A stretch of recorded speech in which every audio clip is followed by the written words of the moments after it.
साथियों नमस्कार, मेरा नाम है जयनारायण कुमार। आप देख रहे हैं सुनो सच बिहार। अभी हमारी उपस्थिति है महादीनगर विधानसभा के मोहनपुर प्रखंड में। साथियों दो दिन पहले किसी महिला को सर्प को काटने से महिला की मौत हो जाती है। मैं बता दूं, अभी हमारी उपस्थिति है वर्तमान के अध्यक्ष हैं अमरेंद्र कुमार सिंह जी।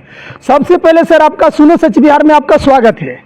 जी नमस्कार सर, अभी तो पिछले एक दिन पहले जो घटना हुई थी पश्चिमी झरनी पट्टी, आप पूर्वी के मुखिया जी हैं, और उस घटना की किस प्रकार के देखते हैं और उससे क्या सीख मिलता है आप लोगों की? देखिए, आए दिन ऐसा घटना हम लोगों का पंचायत में होते रहता है, अगल बगल के भी पंचायत में होते रहता है।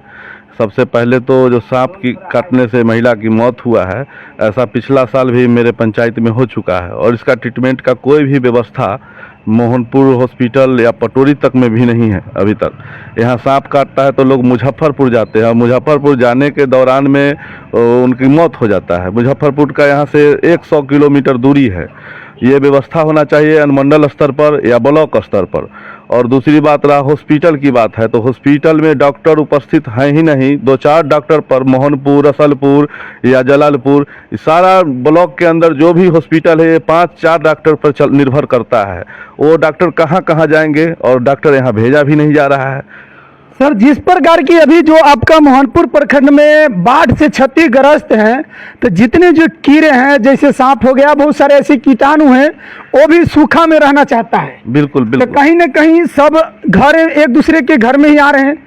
तो जिस प्रकार की व्यवस्था है, उस व्यवस्था को देखते हुए में हर एक पंचायत स्तर पे स्वास्थ्य शिविर लगना चाहिए या नहीं लगना चाहिए? नहीं, बिल्कुल लगना चाहिए। कीटाणु के आने से खतरा है, जान माल का नुकसान होता है। सांप, बिच्छू, गोजर इत्यादि बहुत सारे जीव जंतु हैं जो पानी से बाहर निकलते हैं और लोगों को काटते हैं, जख्मी करते हैं। और ब्लीचिंग पाउडर हुआ या शिविर लगाकर ट्रीटमेंट हुआ, सुई हुआ, टीकाकरण हुआ, ये सब व्यवस्था सरकार को जगह जगह पर कैंप शिविर लगाना ही चाहिए। ये तो लगा नहीं है, कहीं भी खोजिएगा तो नहीं मिलेगा।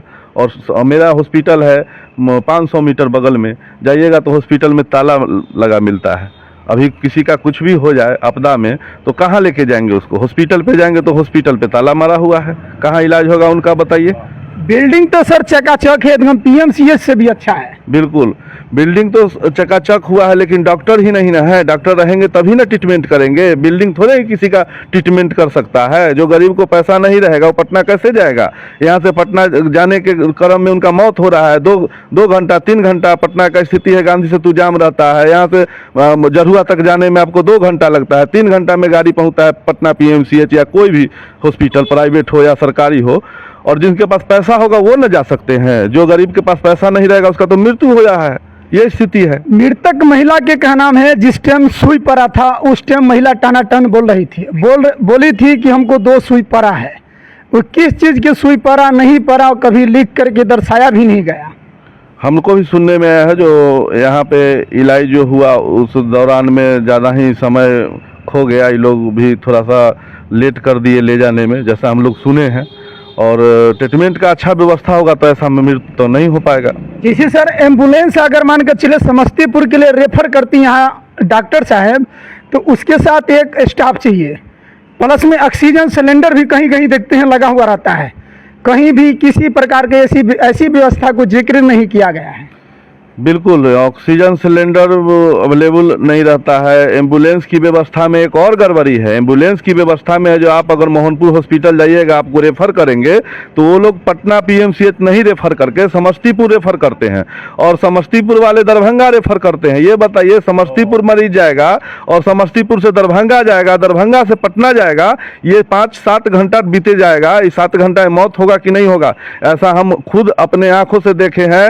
जो मेरे घर के बगल का एक पेशेंट था, मैं खुद उसको इलाज कराने ले गया, और एम्बुलेंस वाले कह रहा था कि जब तक मेरा ओटीपी नहीं आएगा तब तक हम लेके नहीं जाएंगे। जबकि डॉक्टर बात कर रहे हैं, तब भी डॉक्टर का ही बात को अनसुना कर रहा है। डॉक्टर बोल रहे हैं पीएमसीएच भेजना है, पेशेंट का स्थिति बहुत खराब है, इनका मौत हो सकता है। लेकिन अगला आदमी जो बात कर रहा है वो सब बोल रहा है कि जो जाएगा समस्तीपुर, समस्तीपुर से फिर करता है दरभंगा रेफर। ये सरकार जो भी है एम्बुलेंस और की व्यवस्था है प्राइवेट आदमी के हाथ में जो सौंप दिया है ना, ये मनमाना करते रहता है। उसका पेशेंट को भेजना है पीएमसीएच, पेशेंट को भेज देता है समस्तीपुर। अब बताइए, पूरा बिहार का मुख्यालय है पटना, पटना से बढ़िया ट्रीटमेंट कहाँ होगा, समस्तीपुर में हो सकता है। और हम लोगों का घर से 60 किलोमीटर समस्तीपुर है और 60 किलोमीटर पटना है, तो पटना क्यों नहीं जाएंगे इलाज कराने। आपने सर जिक्र किया कि समस्तीपुर रहता है, समस्तीपुर से दरभंगा, दरभंगा से पटना। बिल्कुल बिल्कुल, ये अनुमंडलीय स्तर पे ऐसी अच्छी व्यवस्था हो सकता है या नहीं हो सकता है? बिल्कुल बिल्कुल हो सकता है अनुमंडल। कहीं समस्तीपुर नहीं जाना पड़े, कहीं दरभंगा भी नहीं जाना पड़े, न कहीं पटना जाना पड़े। इतनी बड़ी आबादी है, कहीं ना कहीं ये बिहार के लोग और समस्तीपुर के लोग की जनसंख्या अगर जनगणना किया जाए तो जिस प्रकार की उस अस्पतालों की सुविधा है उस प्रकार की 0 सन्नाटा है सर। करोड़ों रुपया लगा के समस्तीपुर में पटोरी में उतना बड़ा अस्पताल बना हुआ है, और वो अस्पताल में अगर व्यवस्था सही कर दिया जाए तो क्यों लोग पटना जाएगा और समस्तीपुर जाएगा। सारा व्यवस्था सरकार यहाँ कर दे ना, यहीं कर दे। मोहनपुर ब्लॉक है, मोहनपुर 11 पंचायत का आदमी यहाँ इलाज करवाने आते हैं, और यहाँ सारा व्यवस्था कर दे, जो भी करना है ब्लॉक लेवल पर यहाँ कर दे। हम लोगों का हॉस्पिटल आज तक एक भी एम्बुलेंस नहीं मिला, अभी तक एम्बुलेंस नहीं मिला है। बताइए, यहाँ हरदासपुर के लोगों, धर्मीपट्टी पूर्वी के लोग, पश्चिमी के लोग, बगरा के लोग, महनपुर तक के लोग सटे हुए हैं। बीच में धर्मीपट्टी पूर्वी पंचायत है, 3-4 पंचायत के लोगों को कवर करता है। अभी तक सरकार का एक एम्बुलेंस कभी भी नहीं आया, आज तक नहीं आया। न सांसद कोटा से आया, न कोई कोटा से आया, कभी भी नहीं आया एम्बुलेंस, जबकि एम्बुलेंस की बहुत ज़्यादा आवश्यकता है। अभी बाढ़ में कुछ हो जाएगा तो हम लोग के पास एम्बुलेंस नहीं है, कैसे पेशेंट को ले जाएंगे।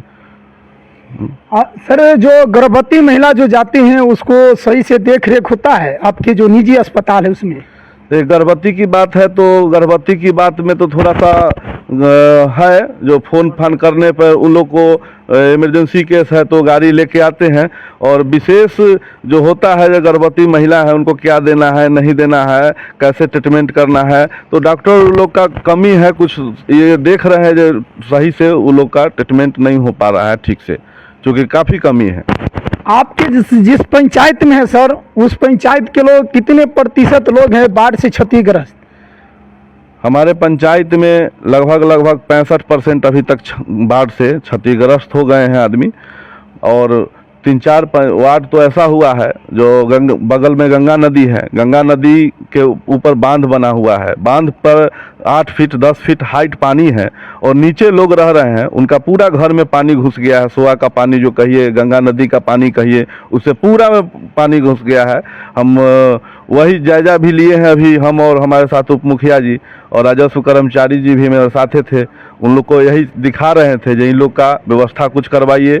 और बहुत सारा 15-20 घर है जो गंगा नदी में पानी में बह रहा है, उसको नाव से आने जाने का रास्ता है, और बड़ी कठिन समस्या है।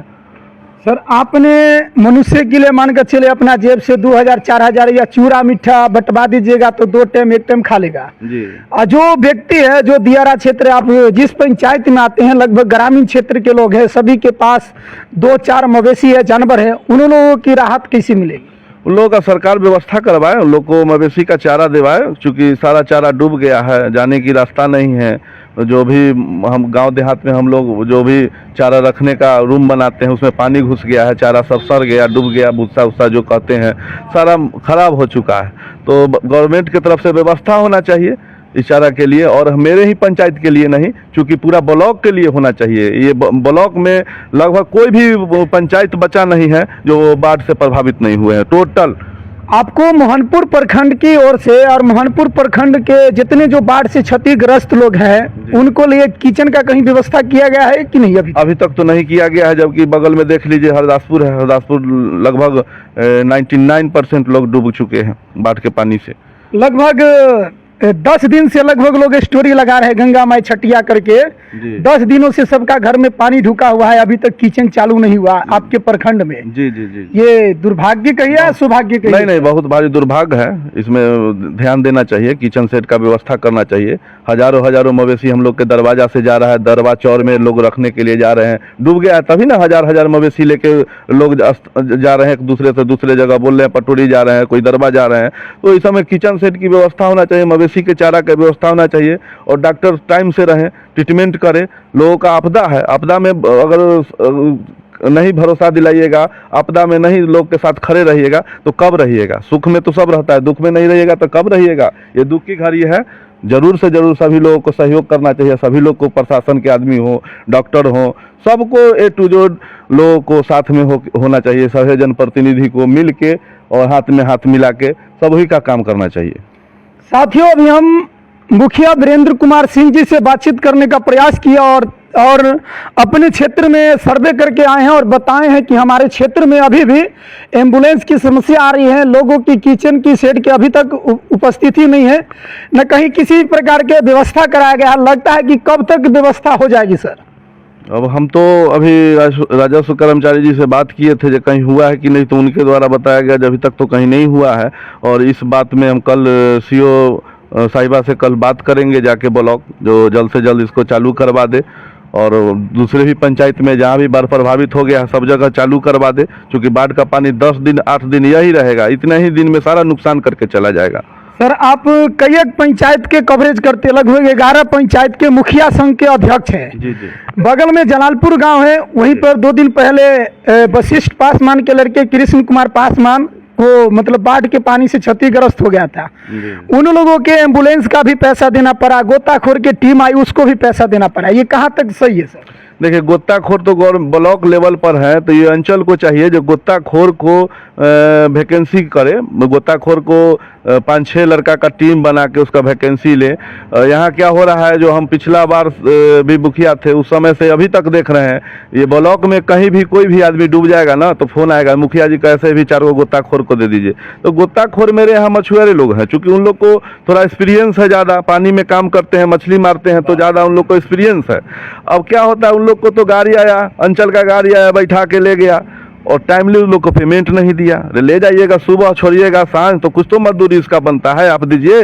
या आपको ज़रूरत है अंचल में हमेशा रखना है गोताखोर को, तो 10 लड़का को कम से कम वैसा को खोज लीजिए जो गोताखोर है, और हाँ मंथली तय कर दीजिए, जिला से रिक्वायरमेंट करवा लीजिए, उसको रखिए, हमेशा रहेगा। तो ऐसे में जाना भी कोई नहीं चाहता है, आज गोताखोर रहेगा तो ठीक रहेगा। आपने सर जिस क्षेत्र में से अभी घूम करके आए उस क्षेत्र में एक नाव का सुविधा हुआ है या नहीं? जी नहीं, किसान लोग, हम अभी क्षेत्र में हम घूम रहे थे तो किसान लोग बोल रहे थे हमारा हम लोग का ज़्यादा ज़मीन है 50 में, तो जिनका भी खेत में फसल लगा है पूरा तो फसल नुकसान हो ही गया और कुछ घर भी है, और उन लोग को मवेशी का चारा लाने के लिए भी अभी तक नाव उपलब्ध नहीं हुआ है अंचल से। अभी लोग मवेशी का चारा पानी हेल के ला रहे हैं, जान माल की नुकसान हो सकता है, कहीं गड्ढे में डूब जा सकते हैं चारा लाने के दौरान में, ऐसी घटना हो सकता है। लोगों से अभी अपील किए थे जो हम आप लोग इतना पानी में आप लोग नहीं जाइए चारा लाने के लिए, व्यवस्था करवा रहे हैं, तो वही हम घूम के अभी देख रहे थे। उन लोग को नाव की सख्त ज़रूरत है, कल इस पर जा रहे हैं हम अंचल से बात करते हैं 2 नाव देने के लिए। साथियों, हमने तमाम मुद्दों पर बातचीत किया और बाकी आप लोग कमेंट करके अपनी प्रतिक्रिया राय जरूर दीजिएगा मुखिया जी के बारे में। जय हिंद, जय भारत।